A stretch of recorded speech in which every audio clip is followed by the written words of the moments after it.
Here we Uh, are. yeah, Roger Connors, the Scream Queer. What's up? Oh, Troy Escamilla. Hello, director, award-winning director. My goodness, to be in your presence. No, Well, well, you were already in my presence with, the last film. But, so what's going on? hey man, just making it work through Corona times, looking for hobbies, Yeah, starting a podcast. How about you? yeah, the same. Yeah, we're starting this podcast, and we appreciate you tuning in to this little episode. This is just going to be a little mini episode, just so you get to know us, and hopefully you'll want to continue to hear us talk about horror films. So welcome to the introductory episode of the Dark Night of the Podcast, which is kind of a play on one of my favorite little obscure made-for-TV movies. If anybody can figure that out, right? You know what I'm talking about, Roger? Did you get it from the title? Honestly, I did not pick up on Oh, that. well, Title was, Steve, you're fired. I need a new co-host. yeah, that's fair. That's a fair statement. No, Which no. So yeah, so welcome. Thanks for tuning in. I'm Troy Escamilla. I will be one of your hosts along with Roger. I am a indie filmmaker. I've made 3 films so far. Party Night, Mrs. Claus, and the upcoming teacher shortage, which is where I met Roger and got to work with his brilliant ass. yeah, So yes, teacher shortage, which is now finally in the midst of Corona times, finally starting to receive some love and attention from yes, film festivals and so forth and so on. And that's great. That's a great place to be because I didn't know what to expect over these last few months, you know? yeah. No, it's definitely been a really bad time to try to release a film. All the festivals and stuff have been canceled, postponed. So, but yeah, it's starting to get out there. So, just, I mean, it's so uncertain times, so we'll just kind of have to see what happens. So, anyways, yeah. So, tell us a little bit about yourself, Roger. Okay, yeah, for sure. My nickname has been the Scream Queer since I was 21. So obviously I've been pulling the whole gay card for a while in the indie film scene. I've been doing this since I was 19. I've been acting in independent cinema since then, and it's been a wild and crazy ride. Mm. And since I started, I've gone on to appear in an array of titles you may or may not have seen, including movies like Elementary and Education in Death, American Poltergeist, The Curse of Lilith Ratchet, Fighting the Sky. Uh, I mean, you can look up my IMDb. I don't need to go on and on. But then, of course, Teacher Shortage, Mm-hmm. which was a thrill, which we filmed in Houston. Mm-hmm. A wonderful experience, and I can't wait for some of these listeners to finally get their eyes on it. Yeah. But I'm sure they've seen some of your work other than that, and that's something to celebrate for sure Mm-hmm. because you are an award-winning director. And Mm-hmm. I had a great experience working with you, man. So this is going to be fun. I think this is going to be fun because I had a Yeah. great time on that. So I'll have a great time on your podcast or on our podcast Yeah, together. for sure, for sure. And we know and we're well aware of there are several other gay themed, queer themed podcasts out there that discuss horror, and they are wonderful. We We're love them. gonna we're gonna try to live up to them, but kind of do our own thing as well. I really want to focus on discussing some of the more obscure films that are out there. Stuff that I grew up loving that maybe a lot of people haven't heard of or I'm familiar with. I'm a big 80s slasher fan. I think if you've seen my films, you kind of know that for sure. Yeah. So yeah, I want to try to cover some of these films that don't get a lot of love. So hopefully with this podcast, you'll be exposed to some films that maybe you haven't heard of or haven't seen for a while. Yeah. Um, Agree. yeah, Agree. so horror, we are two horror fans, right? Great gay horror fans, yes. And I'm kind of curious, what got you into loving horror? I mean, it's funny. I remember the specific moment in which I formed an obsession for horror. Like I remember the exact film. I remember the exact moment with my grandfather, and I remember the moment that I realized how terrifying it was to me, and it was. it was like a journey for me. So I was 7 years old.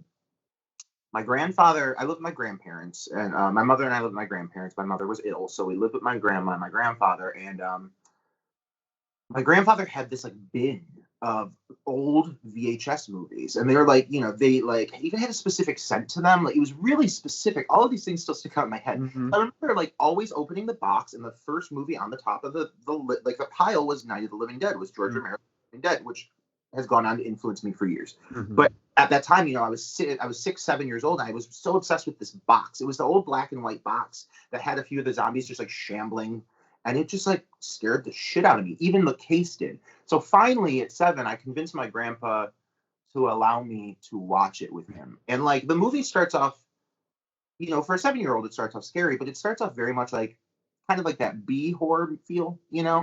Yeah. But it evolves into something more psychological and darker. And by the end of the movie, you come to that climax, and it's terrifying. It's to me terrifying. And so for me at 7, I remember it was the moment in which like the final siege was happening, and the doors were starting to break in, and Helen's getting pulled up to the door, and I panicked. I ran. I turned off the VHS player, and I like started crying and breaking down. And my mother was like, "How would you let him watch his movie?" And for the next like several years, I had like trauma from it. Like I had to see a psychiatrist. I was drawing images of people getting torn apart by zombies, and it obviously really stuck with me. And it's weird because by the time I was like 13, 14, that fear I had remanifested, and it had adjusted to being like an obsession, and that carried with me through my whole life. And so now, not only is Night of the Living Dead my favorite movie because it's had, but horror in general is just a massive aspect of my life that never stopped. It never went away. Yeah, no, that's cool. I mean, Night of the Living Dead is a classic. I remember my mother talking about the first time she saw that movie at a drive-in theater, and it scared the living crap out of her. So yeah, that's definitely. I mean, there's just something about that film that feels very realistic. I mean, yeah, the way they filmed it, almost has almost at times has like a documentary feel. Yeah, especially the end. The end. Absolutely, and the whole. I mean, going into this podcast, and obviously we're going to be talking about horror, but we're two gay filmmakers. We are living in the middle of a very specific climate right now. And that movie addressed a lot of heavy political issues and addressed a lot of topics that no one was really addressing at that time. And I think as filmmakers, that's something to cherish and celebrate. And I try to do that with my work, and I know we both do. As you've, with your last film, injected some themes that relate to you, and it's important to look at those movies if we're going to be dissecting films. If we're going to be dissecting horror movies beyond just being horror movies. What goes into them, what makes them tick, and what makes these characters operate the way they do. There's so much more to that. It's so layered. Yeah. Oh, definitely. It definitely is. I mean, it was a film that was way ahead of its time, for sure. I don't think you can argue that at all. But no, my experience with horror is kind of similar. And seeing a film that when I was quite young that really impacted me.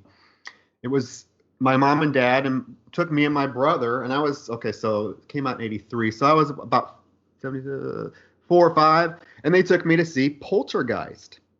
And if that movie is rated PG, so I don't, my parents probably weren't thinking it was going to be as traumatic of an experience as it was. But think of a little 5-year-old in a dark theater watching Poltergeist. Some of those images literally were burned into my mind immediately. The clown doll, obviously the guy, the short scene with the guy ripping his face off. I mean, I was traumatized. But you know what? I left the theater, and I, even a little 5-year-old, I had such a rush of adrenaline. I wanted to go see it again. And, luckily, my parents were 2 big horror fans themselves, and they didn't really have an issue with letting me and my brother watch horror films. And I grew up predominantly in the 80s where video stores were a big thing. And I remember being a kid, and when VCRs first came out, so this is going to date me, you guys are going to know how old I am now. When VCRs first came out, they were super expensive.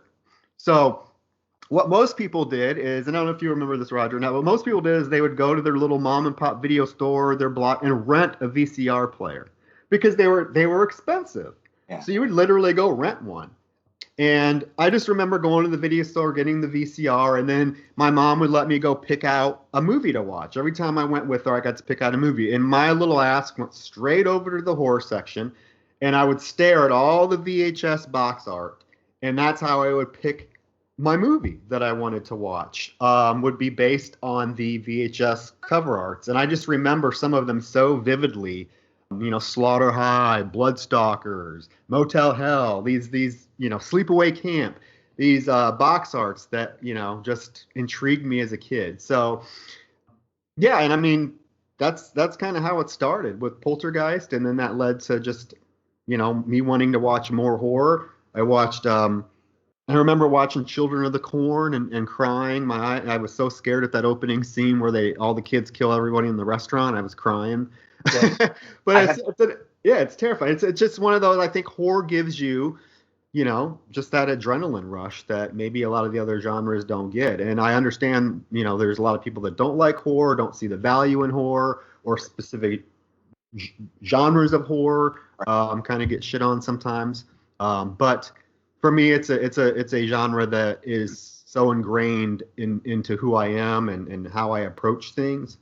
So I mean, yeah. It's funny because I think, well, first of all, a few things.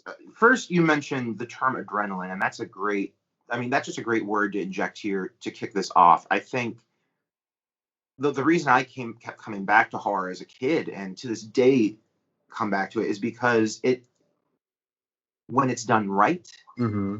it still can impact me in that way. It can still give this rush and this kind of pulse that I can't really relate to any other genre. You know what I mean? Mm-hmm. So in that sense, horror just serves a purpose that I don't think any other genre of cinema can match. And I almost relate it in some strange way to you look at like back in like BC times and like public crucifixions. Mm-hmm. We've always had this weird obsession with death, and this weird, like, our species has this obsession with the unknown and with violence and with gore. We are animals at our core. That Mm-hmm. is, but we've evolved beyond certain aspects of that. I don't actually want to see people get hurt. I don't want to see people die. So in my mind, horror serves a purpose of entertaining this morbid curiosity for us that will always kind of be there until we evolve beyond it, if that's possible. But it's always going to be there for now, and it appeases that in a way that is, I think, just evolved with us as a species. That is our answer to these morbid questions and this curiosity that we have. It's horror cinema, and it's a venting tool in some way. Oh, yeah. So it serves a great purpose, and I think some people shit on it. They think it's stupid. They think it's uneducated, but I've seen some horror movies that have made me think more than any documentary or biopic or any other genre. Oh, absolutely. And let's talk about, just for a split second here, about, you mentioned, people shit on it. Let's talk about how underappreciated horror has been in regards to, I wouldn't say critical reception, but look at like, and it's not the best gauge of a quality of a film, but they the Academy Awards, for example, that's supposed to be the pinnacle of honoring the best of the year. And look at some of the performances in films that have been ignored by the Academy in the last couple of years. Lupita Nyong'o in Us, Toni Collette, Hereditary, performances that towered above anything that was nominated that year. But because it's horror, people are like, oh no, it's not that. We can't, no, Right. That's not good. So I really appreciate what you said about that, because horror, while it kills a lot of times at the box office, it still doesn't kind of get the respect with the critics and the film award. Yeah. They think that a lot of people think they're above horror, and I think a lot of people don't understand just how insightful it is to the times. It's for the times. I think people disregard that, so it's unfortunate, and that's the purpose of our podcast, to inform them. Yeah. And that horror is pivotal. And you had said one other thing, and I just wanted to go back to this because I think it was a great point that you brought up, and just the longevity of horror. Mm-hmm. You were mentioning when you're in this, I do have that memory of going to Blockbusters, of standing in that aisle, looking at these titles and seeing these obscure cases, these VHS covers of movies that, released then were independent, low budget, Mm-hmm. obscure titles. And thanks to the fan base, a lot of these movies thrive today. A lot of these, I can still find a lot of these titles just as easily, if not easier, now because of their history and because they're still celebrated than I was, then. And I think one amazing thing about the horror community and especially like the independent film community is this fan base that just cherishes this material and Mm-hmm. and doesn't let it go. And these movies live on because of the people who do understand horror and do understand independent horror. And that's a very specific person, a very specific mentality, but the appreciation is there. And I appreciate those people. I know you do too. That's the reason we do what we do. We love making these films because we love this genre, and we love making it for other people who are fans of it, like ourselves. And thankfully, the horror community is a diehard one. Oh, it So is. It pretty is. It's awesome. yeah, it's a diehard community for sure. Yeah. That's why, I mean, that's why you have so many horror themed podcasts, because there is the audience out there that is thirsty to hear all things horror, discuss all things horror. And yeah, so uh, transitioning a little bit, we've both mentioned we are gay Yep. filmmakers, right? Or gay. Well, you're a filmmaker, yeah. You are. You Yeah. you have your, and I don't know do you think? Let me ask you two questions. How do you think it's influenced your work, and then why do you think, or do you think gay representation in horror is important, Well, I mean, look. or why do you think it's important? Yeah. Uh, I mean, first off, with being a queer individual within this community, um, when I started back when I was in my early 20s, I was scared of Mm-hmm. I was scared of it because I looked at myself as an actor and as somebody who, I wouldn't decide to define myself as masculine or feminine, or I am me, but um, I had a constant fear of, being, if I'm an out gay man, I'm only going to play out gay roles. Mm-hmm. And I mean, even in the last 10 years, how that has evolved is pretty shocking. Because when I started doing this, and the first gay roles I was cast in, um, were stereotypes. Mm-hmm. They were big, bold, brash,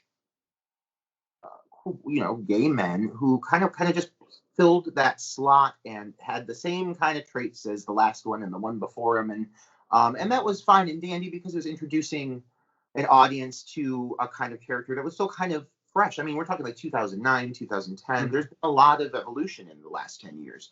And then there was a lot of evolution in myself because of that, because as I was playing these roles, I became less scared of it. And I realized that for me as a gay actor in this community, it was becoming important to me to play authentic queer roles, whether it be a feminine role with actual, backstory to who this character was and wasn't just a stereotype. This is just who this person is and why and what their tale is. Or if it is, portrayed in a different way, giving this character depth and nuance and not just being like a cookie cutter shell of what a gay is supposed to be. So my journey as a gay actor within the horror scene has been honestly a very positive one. My goal has been to introduce characters that queers can relate to. Several of the titles I've been in have characters I'm very proud of.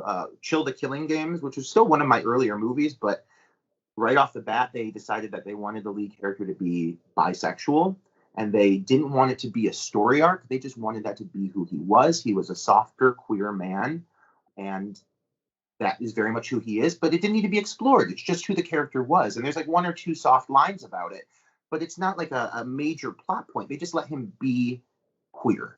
And for me, at that point, that was huge. And I have several other films that have gone on to play queer, in since then that I think have just been more and more evolutionary. So for me, it's been pivotal and up to making Rebirth, my first feature film that's premiering this fall. The lead character is gay, and we opted to make him extremely feminine for a reason because it just made sense. And in doing so, I didn't want to make him a stereotype. I didn't want to make him seem like I said, like a cookie cutter expectation of what a gay man is. Just because he's feminine doesn't mean he's a joke. Mm-hmm. Just a femme gay does not mean that he's someone that's there to crack the jokes and be made fun of. He's a human being. He's got a pulse, and he has a reason for being who he is. So being part of this community has honestly been evolutionary for me, and it's been welcoming and it's been warm. And of course, there's always exceptions to that with any community, but severely for the most part, I've had a great experience. I do know queer filmmakers who have not, though, and that's something I think that needs to be acknowledged. As I have the conversations even recently with queer filmmakers who feel that other queers within the community are very quick to. They want it. They want the more titles like this, but then they get it, and automatically they're quick to slam. Mm-hmm. Criticize. And I think that's just a community thing in general, which I'm sure we'll delve into as two gay men. We'll talk about all these things eventually because that's one of our focuses. But I do want to see more open-minded love within our community and within the horror community. So that is something I'll always strive for. You had a second question you had thrown out to me, and I apologize. Go ahead and repeat that for me one more time. No, I just said, why do you think queer representation in horror is important? Oh, I mean, you've mentioned, you've touched. Yeah. I just think it's one of those things. Like the only way you're gonna, I always say this, and outside of horror, I always say this: the tipping point, the first big step to mainstream inclusion for any minority or group that is being looked at as lesser than or not part of the overall majority, is an introduction via pop culture. I've always felt this, whether it be through music or through cinema or through art. It's exposure. People need to be exposed to what they don't know. And what better way to expose people than through what they're seeing, what they're listening to, and just making sure that they realize, hey, these characters in these films, these actors playing these characters, I can relate to these stories, even though I'm not gay. Yeah. The human story. This is human, and I can relate to something that's pivotal. And if you look at shows like Pose right now, that on FX, that deals with a cast of real trans actresses who are phenomenal, and I talk to more heterosexual people about that show and how much it's moved them and affected them. And if it wasn't for a show like this, I don't even think they would know this was going on. So these things are important, and just introducing the mainstream to people that are not like them, that is a huge step in that direction. Yeah, I absolutely agree. One thing that I guess I never knew until I got on social media and really started, exploring social media and putting myself out there and my work out there, is I did not realize that there was such a huge queer horror following. Mm-hmm. That really, really surprised me, how many queer horror fans are out there. It's just very intriguing. I mean, I'm not a psychologist or anything, and I'm not going to go into maybe why that is. I've read maybe why it is, or I have opinions about maybe why it is, but it's really interesting to see that there's a lot of queer horror fans out there. Yeah. And, so I feel like, you have this audience of queer horror fans that are probably wanting to see some representation in films.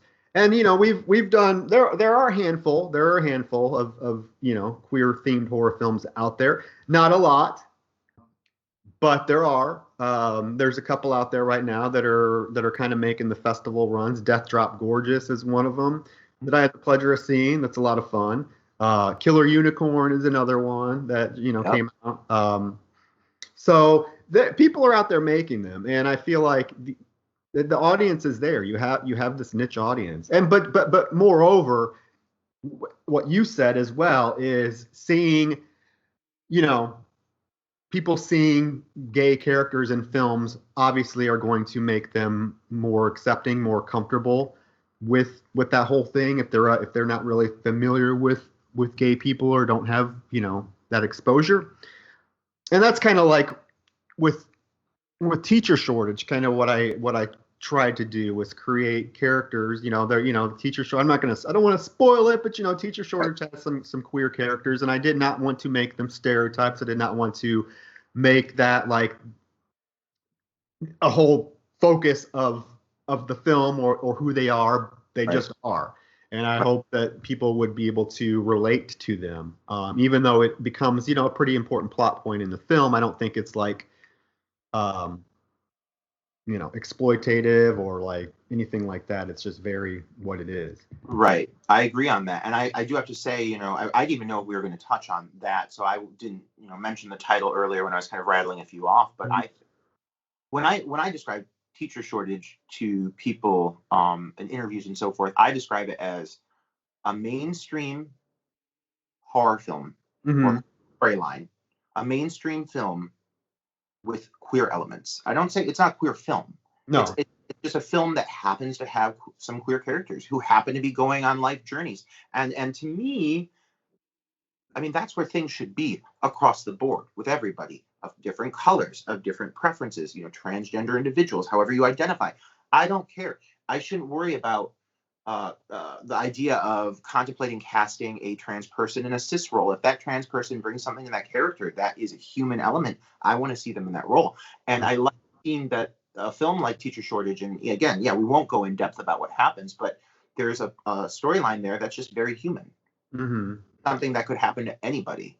And it's something that people will relate to regardless of preference or otherwise, So and I think you were very successful in interpreting that elegantly into the story and having it be a pivotal point without having it smother the rest of the storyline or overwhelm it, and you mentioned two titles earlier, and I have to say both fantastic titles, and it's really inspiring to see other queer filmmakers get ballsy represent some characters that do not get a lot of attention. The Death Trap Gorgeous Boys, I've become friends with them over social media. They're they go out of their way to portray characters that I don't think are going to get portrayed that often. So kudos to them. Yeah, absolutely. No, they're great. They're passionate. Yes. And it really shows with their film. And it took a lot of passion, obviously, to make that film. I mean, they did it over, I think, a course of a couple of years. And I love seeing their passion on social media. I'm really excited for what they do, or what they do next. I know they've hinted that they have other things in the works. So I'm really interested. I'm really excited to see what they do, because that's a ballsy film. It's a very ballsy film, but it works. It's a blast. But hey, we're giving them some free promo, guys. So hey, hopefully you share this episode. But I mean, so. Yeah, I mean, and that kind of can transition into maybe what we're going to cover on our very first official episode, because this is just kind of hopefully to get to know us, and hopefully you guys will want to tune in after hearing, us chat for the last half hour. Okay, so our first episode, which we will be recording soon, will be the 2004 slasher film Hellbent. Directed by Paul Etheridge, which is a very queer slasher film. Very queer. And it's probably still remains. I think it's one of the first that I can think of. I'm sure there may be other ones, but I feel like it's still, I'm not going to get into this. This is what the first episode is. All I'm going to say, so you can get an idea of my opinion of the film, is I still think it is one of the best queer slasher films out there for a few reasons. It's aged better than I would have expected. Yeah, I know we both watched it recently to prepare for the episode. But I don't want to spoil any of my opinions on it. I'm just going to say I think it still remains one of the best gay-themed slasher films out there.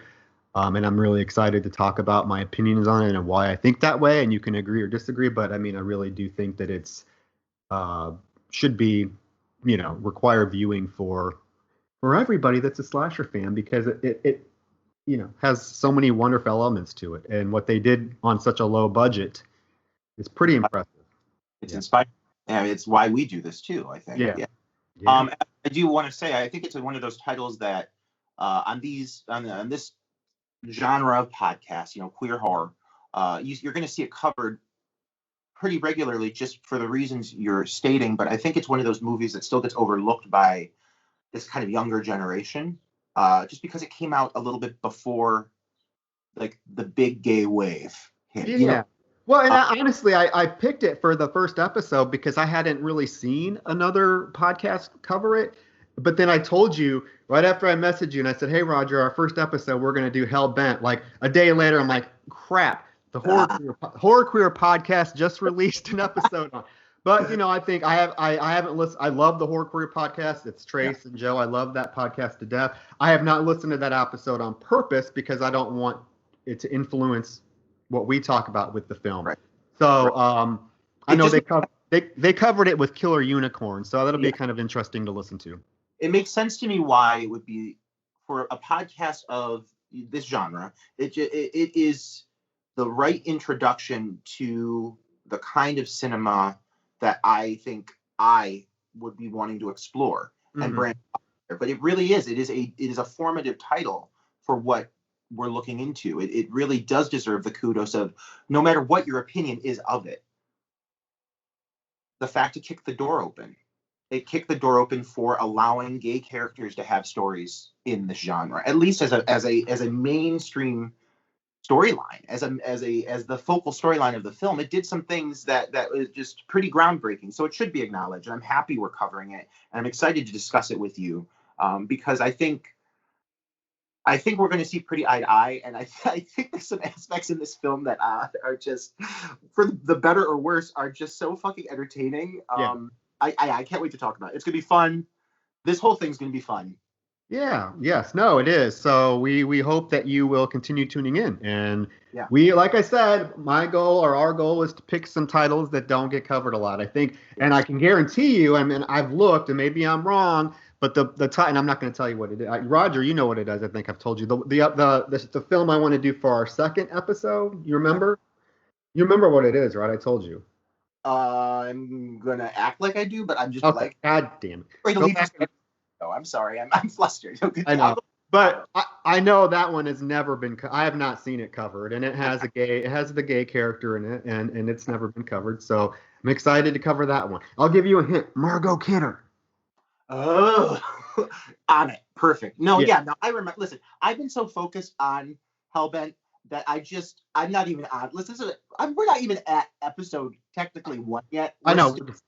But it's like, I remember you saying it. I'm sorry. I'm excited. I'm just excited to get started. I do. I get why you're excited. It's a great title.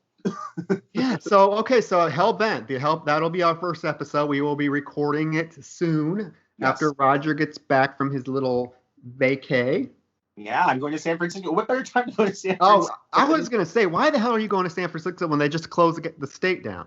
Yeah, but whatever. Hey, there you go. Might as well go when I can explore on my lonesome and take in the city without having to actually interact with people. That's true. Social person. That's a lie. No, I don't know. That's how the stars aligned, and I'm gonna roll with it because I've never been to San Francisco. But I haven't either. Fine, man. Yeah. Yeah. This is gonna be fun. I can't wait to do this with you. This is going to be great. I like chatting with you about this stuff, and I'm sure people are going to want to listen to our big gay asses talking about horror movies. So this is fun. Yes. Okay. Well. We'll let you go because we've been rambling now for 34 minutes. Oh my God. Hopefully you've enjoyed our perspective, and we really want you to tune in and check out our first episode, which will drop as soon as Roger gets his gay ass back from San Francisco. I stay there for some reason because it's so gay. Okay. Well, Roger, you have a wonderful rest of your day. You too, and you get ready to talk about Hellbent when I return. I will. I may even have to watch it again. Yeah, no, that's fair. Maybe I'll watch it when I'm in San Francisco because I have nothing else to do. So I'll just give it another visit. There you go. But yeah, guys, thank you so much for tuning in on this first episode. We really were considering it to be like a little banter session, and now we've been talking for 35 minutes. So, but it was worth it. This was fun. So we will catch you guys here in another week or so. Yep. All righty. See y'all later. Bye.